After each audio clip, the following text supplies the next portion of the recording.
L'amendement 476, Monsieur Cotenaz. Oui, merci Madame la Présidente. Selon une étude du Défenseur des droits publiée en mars 2015, une femme sur 5 a déjà été victime de harcèlement au travail.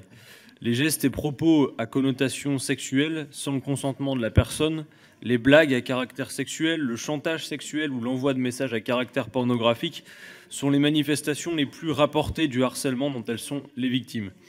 La sensibilisation et la formation sont des vecteurs essentiels dans la lutte contre ce harcèlement et pour remettre en cause le caractère discriminant des rapports entre les femmes et les hommes.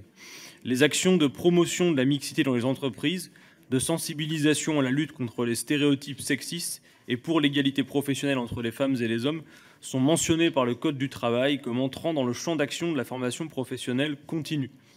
Cet amendement vise à rétablir ces actions de formation dans le champ de toute la formation professionnelle et d'y inclure la prévention du harcèlement.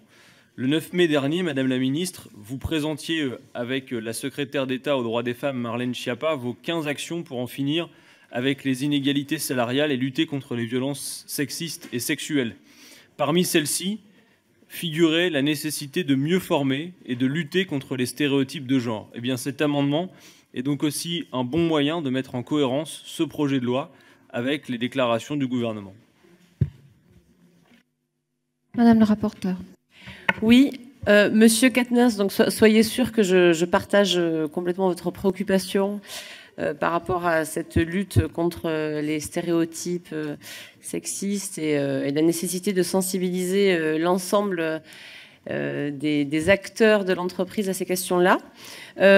Toutefois, donc là, deux arguments. Le premier, on est encore dans le cadre des listes dont je parlais tout à l'heure. On est sur, c'est déjà pris en compte dans la définition de l'action large.